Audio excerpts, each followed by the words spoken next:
Well, good afternoon, everybody. I'm Deb Sofield, and you're listening to my weekly podcast series called Encouragement for Your Life. Most of you know I'm a national speaker, trainer, and coach. I like to say I help people find their voice and learn to use it.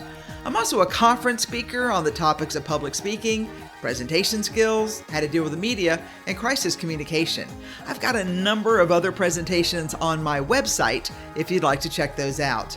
If your organization has an upcoming conference and you need a keynote speaker, I hope you'll reach out at debsofield.com. I would love to be a part.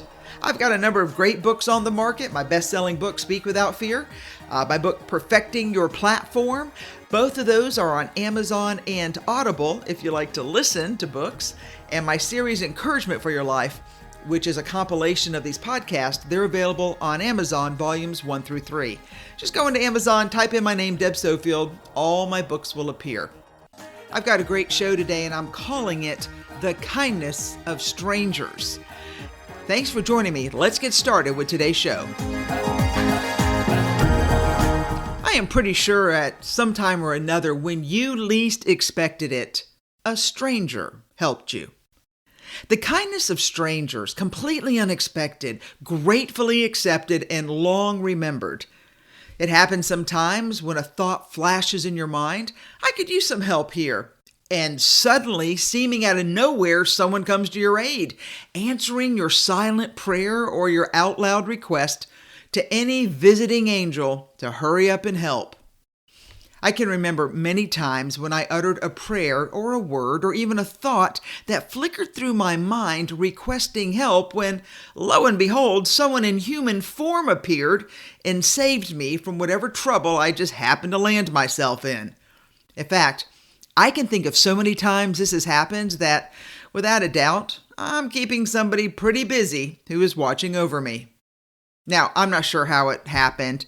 I'm not even willing to test fate. But, like many of you, I am the grateful recipient of help from someone I did not know, nor will most likely ever see again. And that's the part that always puzzles me.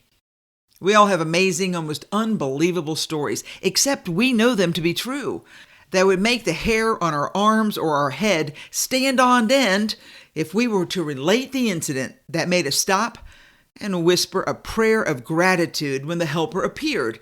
And then, without a warning or even a chance to offer a word of thanks, they disappeared. And thinking about how many times others have come to my aid, I must admit I secretly hope that I, Deb Sofield, am an angel in waiting for someone who needs a helping hand, a kind word, or a shoulder to cry on, or someone just to go eat donuts with. I'm guessing we would all like to know that we made a difference in someone's life if, for a quick minute, when unexpectedly we were needed. So that brings me to my thought for today, and it's not a long message. The world would be a better place if we were all willing to give a bit of ourselves to others from the kindness that dwells in our hearts.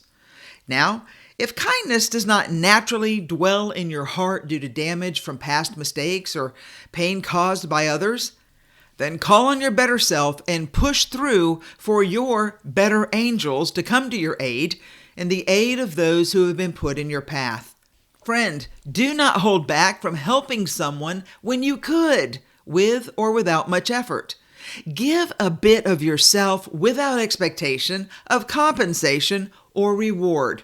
And sometimes you won't even get a thank you. Let life reward you in its proper time. The kindness of strangers. You know, that phrase has captured many a lament. Comes from the last scene in the Tennessee Williams play, A Streetcar Named Desire. When the lead character is helped to stand, she responds with, "Whoever you are, I have always depended on the kindness of strangers." Nowadays, that phrase is more often used when referring to the goodness others show when they've got nothing to gain in return except a sense of pride and confidence for having done a good deed, which is so beautifully expressed in this quote by the Canadian writer Charles DeLint. He says, "Every time you do a good deed, you shine the light a little further into the dark. And the thing is, when you're gone, that light keeps going to shine on, pushing the shadows back." Choices, we all make them. We do so many times without really thinking, depending on the habits we've acquired through the years. So what if our habit was to go out of our way to do kind deeds for others, pushing back the darkness in a sense of being the light for others? I can't think of a greater gift we could give if we are paying attention and if we're willing. So, as you go out and about as we come into this new season, I want you to look for opportunities to be of help. Take the words of William Shakespeare to heart. How far that little candle throws his beams, so shines in a good deed in a weary world. A good deed in a weary world, performed by the kindness of strangers, could be a match made in heaven. Friend, I hope you'll be the angel to perform the service at the right time, at the right place, when somebody, without knowing that anybody will come, but was believing enough to whisper a prayer that they needed help. I really hope you show up at the right time. All right, that's it. Short message today, I know. But I can't tell you time after time when I'm like, oh man, I could use some help. Lo and behold, somebody showed up. And I'm like, where'd you come from? And it was like, well, I was just walking by, and I've got so many stories, friends, you just wouldn't believe it. And so I take all to heart, and I just whisper a prayer of gratitude, and I know you do too. You know, you're going to be out and about a lot this year, I can assume. So when you see somebody struggling, just realize that's somebody's parent or grandparent, and you would want someone to help them. So I hope you will help them. That's how we make the world a better place. All right, you've been listening to Deb Sofield's Encouragement for Your Rockstar Amazing Life. I hope you'll join me next week so we can continue the journey together as we work towards a better day. And just remember, Deb doesn't care what the world says about you. I want you to know I care about you, and I care about you because I believe you can do big things. I believe those who are listening today understand the kindness of strangers because you and I, we'll continue to do what we've always done to be a light for others to follow.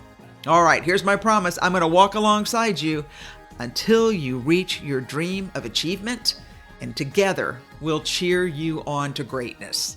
All right, take care, everybody. Join me next week.